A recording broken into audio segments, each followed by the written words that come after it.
Welcome back to my video series where I take you through all the steps necessary to build a quadcopter from start to finish, and today is the day that I take my very first flight on iNav. I'm not joking. This is literally the first time I have flown an iNav quadcopter. Yep, in my whole life. We're gonna do it together. I'm Joshua Bardwell. You're gonna learn something today.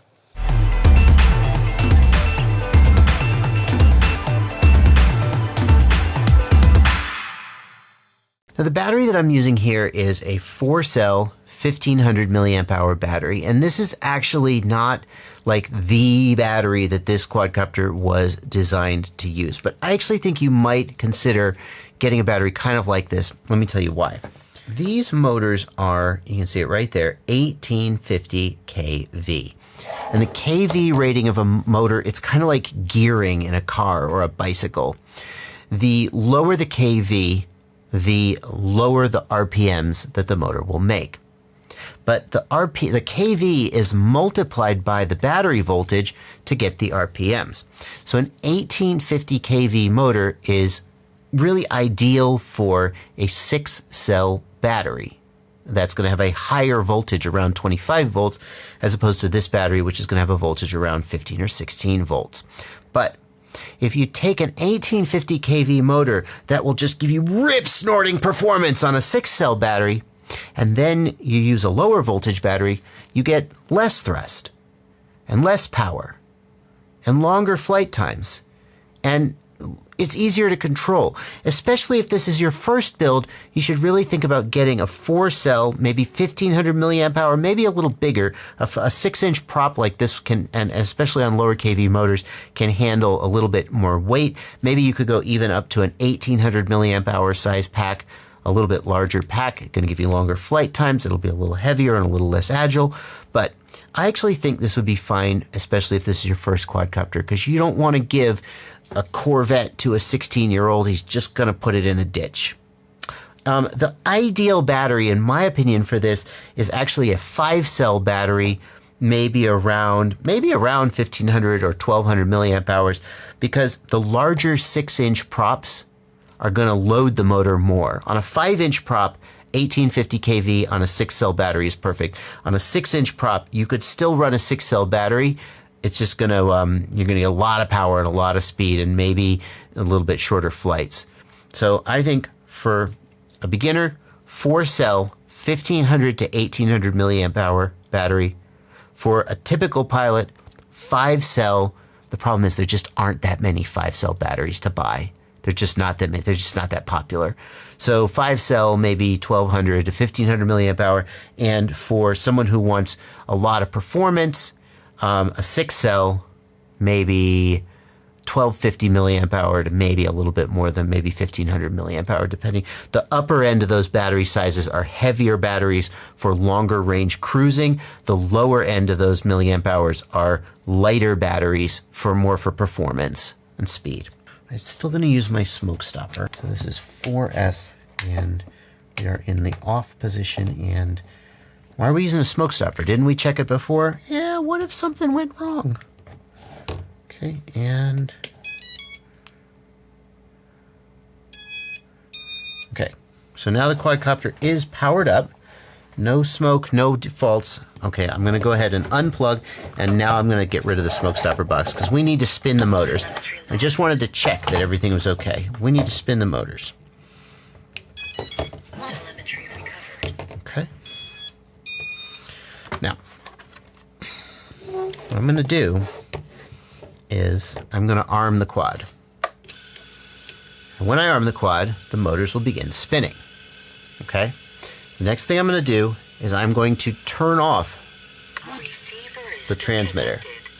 And my transmitter is saying, are you sure you want to do that? Because it sure seems like the quadcopter's still powered up. Do you really want to turn the frickin' thing off? And I'm going to say, yes. Yes, I do want to shut down.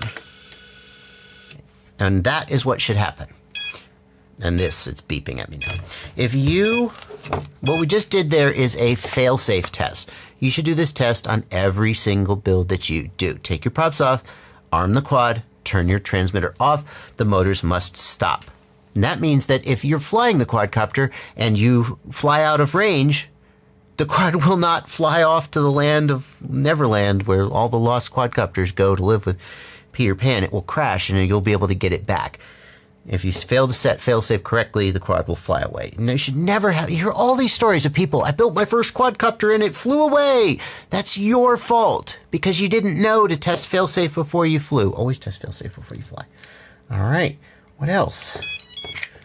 I guess another test that we should do is just, we're gonna raise the throttle and see if the quadcopter just like flips out. So here we go. I'm gonna arm. Are we going? There we go. Arm. I'm just going to raise the throttle a little. Nothing bad is happening. I'm going to wiggle the stick. Now you'll notice that when I wiggled the stick, the motors kind of went, but the quad didn't go, or anything crazy. In fact, yaw even works with no props on. Good.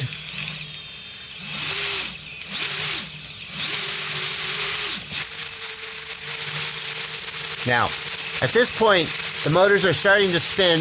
Even though I have lowered the throttle, they're still spinning kind of quickly. That can happen when the props are off. There's nothing wrong with that. Everything we saw there is normal. But if the quadcopter were to kind of go, you probably got a motor spinning the wrong direction. At this point, that shouldn't be happening, but good to check. Let's put the props on. When we look at the propeller has a top and a bottom. Now, you can always tell the top of a propeller because there's lettering embossed on the top. As you get more familiar with props, you will start to recognize that the bottom of the propeller has a kind of a convex shape and the top of a propeller has kind of a concave shape. And you'll just look at a prop and go, oh, it's right side up, it's upside down. But the lettering is always embossed on the top.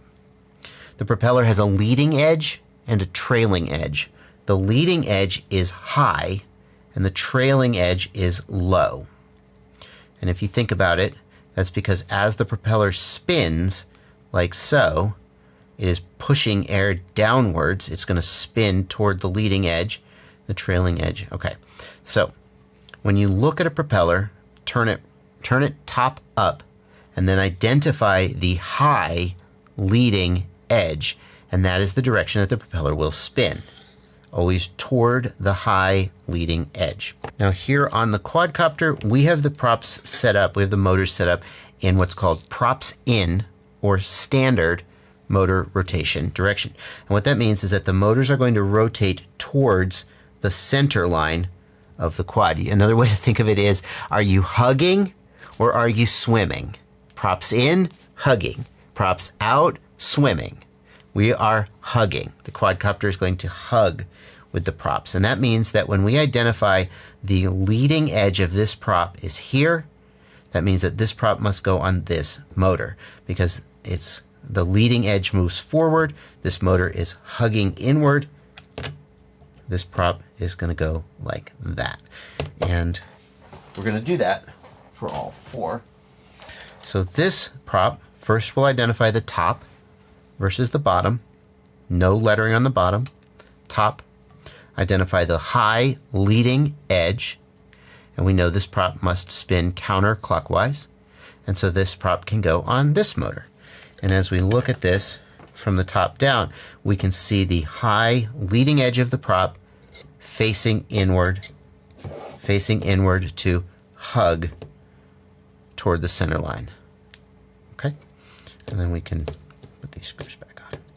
And we've got two more props and there's only two more motors. So either they're going to go like this or they're going to go like that. Again, we're going to identify the top, have them both top side up, and then we're going to install the props so that the high leading edge of the prop faces into the center line because this quadcopter is set up with props in motor rotation. There is a debate over whether props out is better, and I'll link you to a video in the video description below that I made discussing the pros and cons of props out. I built this quad. There's a fairly compelling argument that props out has some advantages, but I had you build this one props in, and the reason I did that is because that is the default for Betaflight, and I didn't think the advantage was compelling enough to deviate in that way. Also, I run all my quads props in because that's just how I've always done it, and I kind of worry that if I had some of my quads props out and some of them props in, that I would forget and I would have a quadcopter try to fly to the moon, which is what will happen if you accidentally get your props on wrong. So we're just doing it the standard way, but you could choose to do it the other way, but you'd have to go back and reverse your motors. And as you tighten them down, you will experience some resistance. Like right about here, I'm starting to experience some resistance before the nut is fully tight. The very first time the nylon insert sort of compresses and deforms, and you just have to kind of give it a little bit more force until you get it all the way down so that the prop is tight against the motor. How tight? How tight do you want it to be? The rule of thumb for me is that if you press with one finger, you should not be able to move the prop. You see? Like the motor's moving, but the prop is not sliding.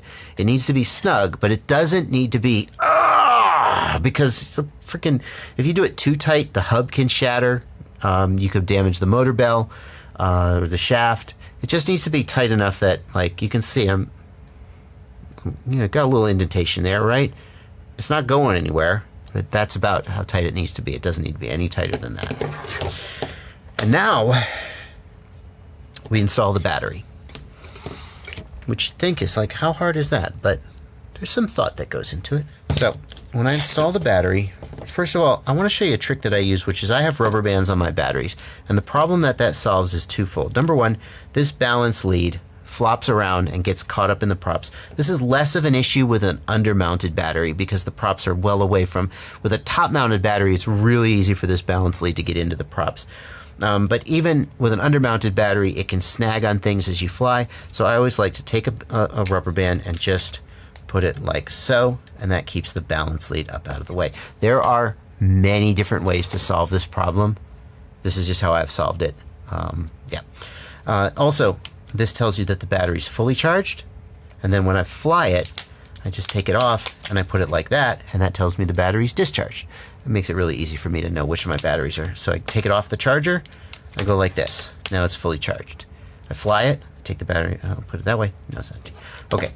So then we're gonna think about, because you might think, well, this is coming out the back, so I want this to come out the back, but that leaves me with all this floppy wire. That's no good, right? I don't want that, because it's gonna get caught up in the prop and get chopped, and that's bad. So let's think about this. I'm gonna have this come like so, and like I don't want to do this because this is going to be the if when I land, I'm going to be landing on these wires. That's bad. This is going to take some damage. So I think we're going to turn this sideways. And if I bring it around like this, how's that going to work? That's going to, So you don't want there to be any tension here that could cause this to unplug itself in flight.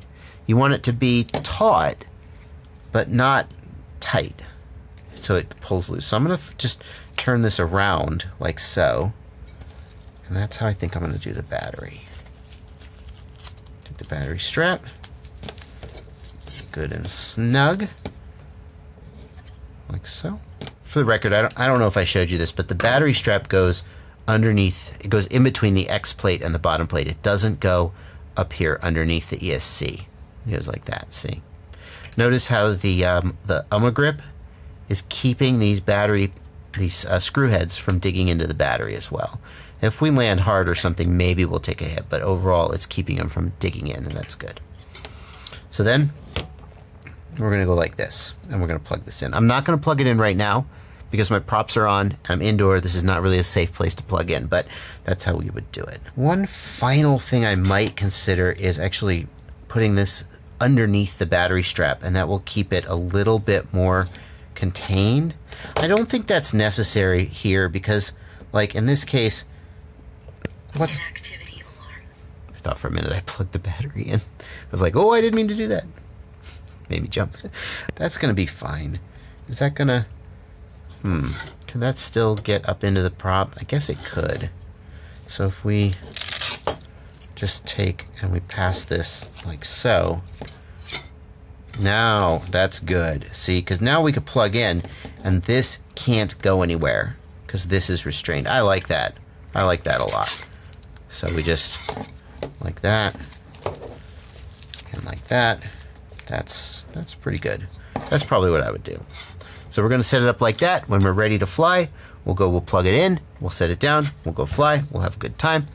Yeah, I'm feeling pretty good about that. So now it's time to do what I like to call a hover maiden. So it's a maiden, like the maiden voyage of a ship, right? And we're going to hover the quad.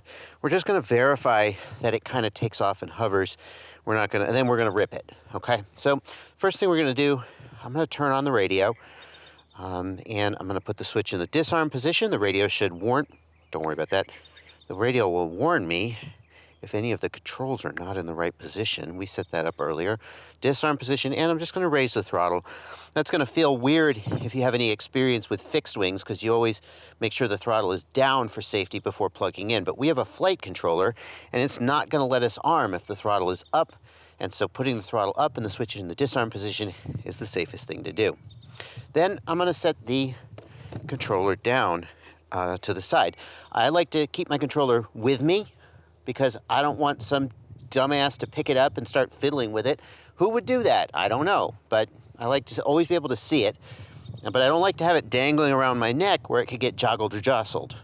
That joggled isn't a word. You know what I mean. Next thing we're going to do, we're going to flip the quadcopter upside down.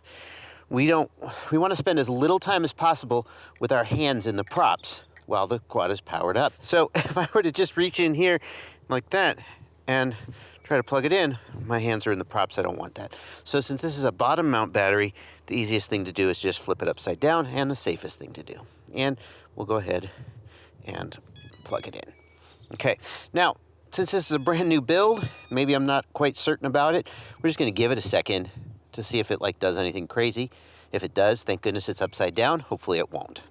Then we're gonna flip it over and take it to where we're going to fly it. And on a bottom mount battery, what I like to do is grab it by the battery and turn it to face away from me. I'm always thinking, what if it were to power up an arm right now? And that should never happen, but what if it did? So if I'm holding it like this and it powers up in arms, then it will fly away from me. I don't want to have my hands in, I don't want to hold it like that where I could get cut.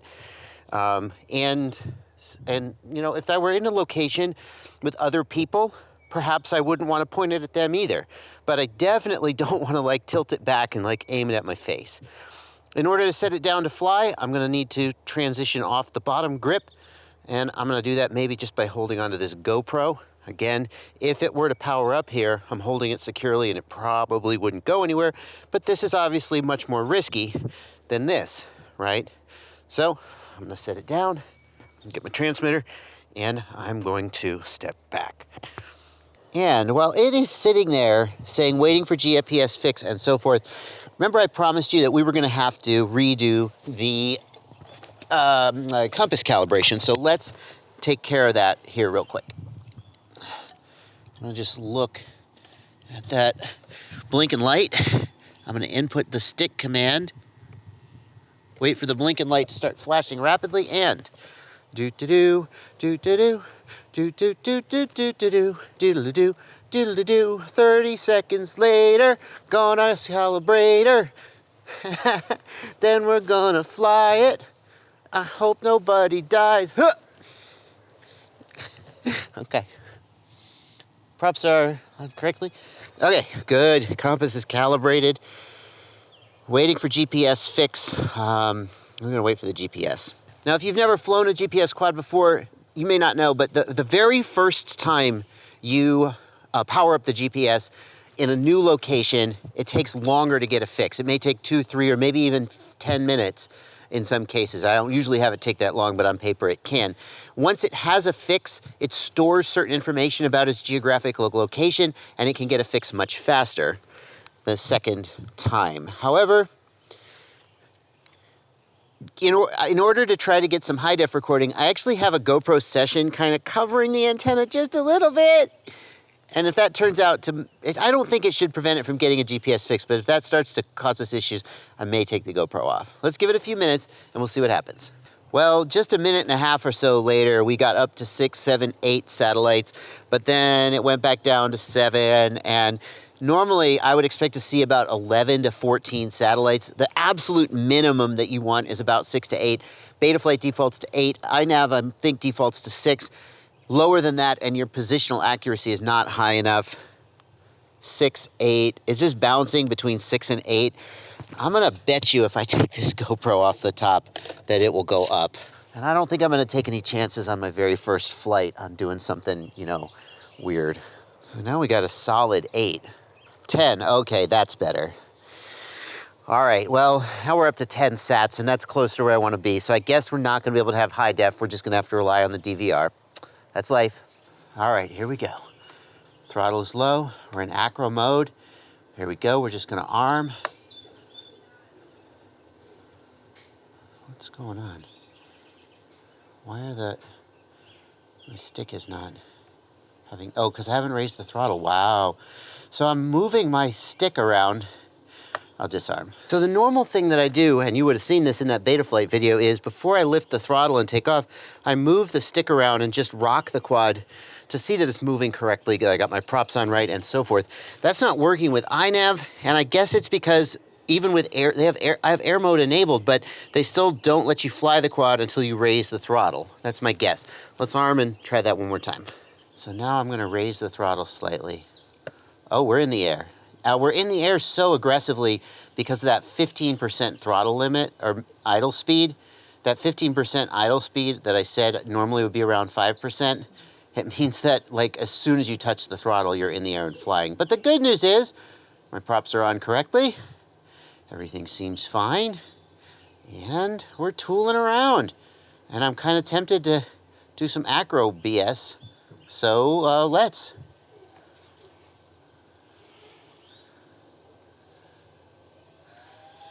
I got a battery strap getting whacked. It's flying fine. The stick feel is not as good as the Betaflight stick feel, I think. But like the prop wash handling, I mean, I don't have a high def camera on there, so I'm just going based on my ears. Not the worst.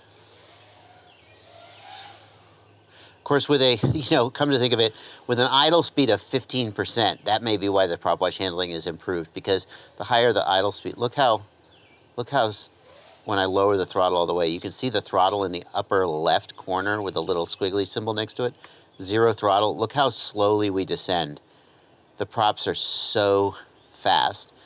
Okay, though, but, you know, so that's acro. Let's try angle mode next. Let's just get in the middle of the field and click angle mode. Our accelerometer seems good. We're roughly hovering with the stick centered. Oh God, the angle rates are, wow, that's full stick deflection there. This is angle mode like a, like a freaking camera drone, you know. That's full stick deflection there. I mean, it's flying not like an acro drone at all. Okay, we're gonna land. And, oh, unable to arm, aircraft is not level. Cool. Gonna have to fix that. So you can see why for a quadcopter with a bottom mount battery, having the arming angle at like 25 degrees, which is what the default is, oh, did I get an antenna chopped? Wow. Just like that, huh? F you. You can definitely see why having the arming angle at 25 degrees is no good, because just as soon as you land, you won't be able to take off again. We're going to go to output, so we're going to lower this idle percent back down to 5.5%, because 15% is just ridiculously high, but we knew that. We gave it a chance. No? You don't like that? 5%. 5%. Come on. 5%, please. Save. Did it take? Yeah, okay, good. Let's go to another tab and then come back.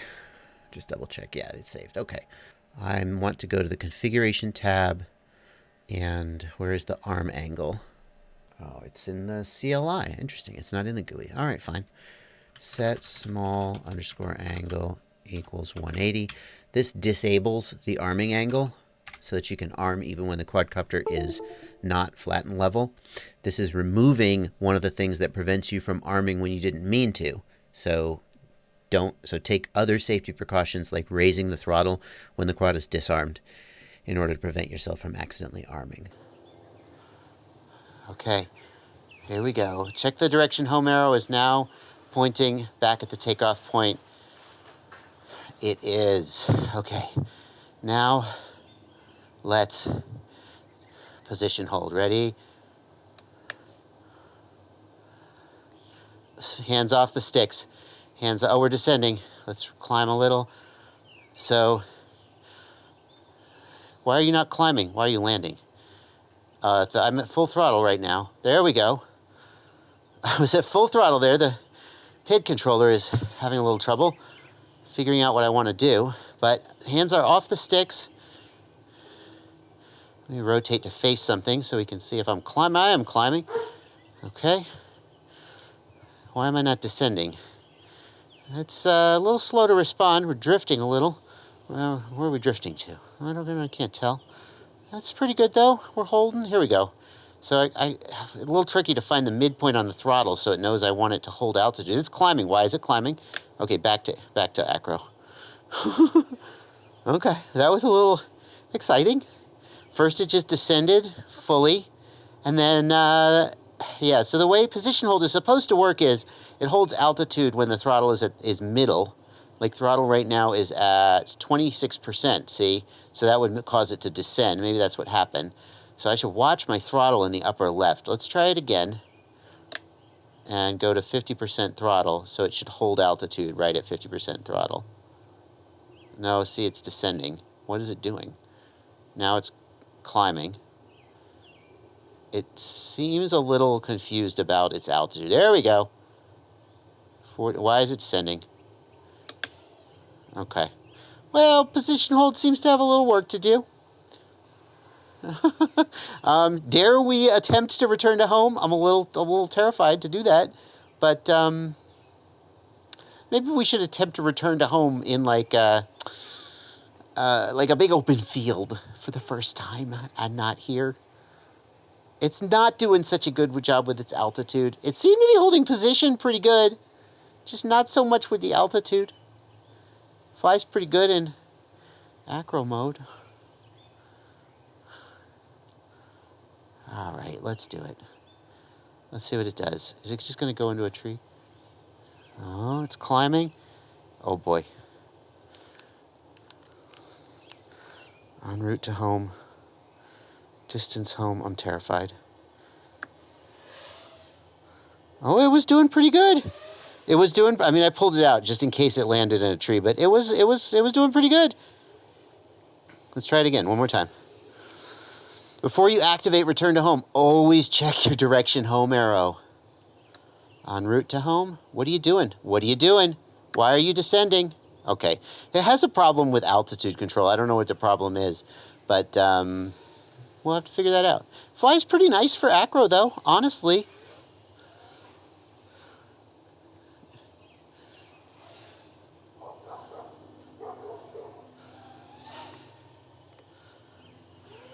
A little softer than Betaflight. I'm kind of yanking the sticks a little less precise, but overall not bad. All right, guys, that's going to do it for this video, though. It kind of makes sense that for my very first iNav build, there will be some kinks to work out, and I will continue to work the kinks out in future videos. But we did fly it. We did maiden it. It flies pretty good in acro. The GPS-related stuff is pretty iffy. So is it better than, it's not better than Betaflight at this point, is it? Like, we wouldn't trust it to fly a waypoint mission. It can't really do position hold. I wouldn't trust it to do altitude hold. So at this point, iNav still has not proven itself to be better than Betaflight for this build, but we're gonna keep working on it and we'll see how that goes. Thank you so much. First of all, thank you so much to Pavel Spikowski, who has held my hand through this whole thing and is probably going to keep holding my hand as I go ask him, Pavel, why is my quadcopter not flying right? And he will advise me, and I will tell you guys what he said, more or less. And thank you guys for watching, and happy flying.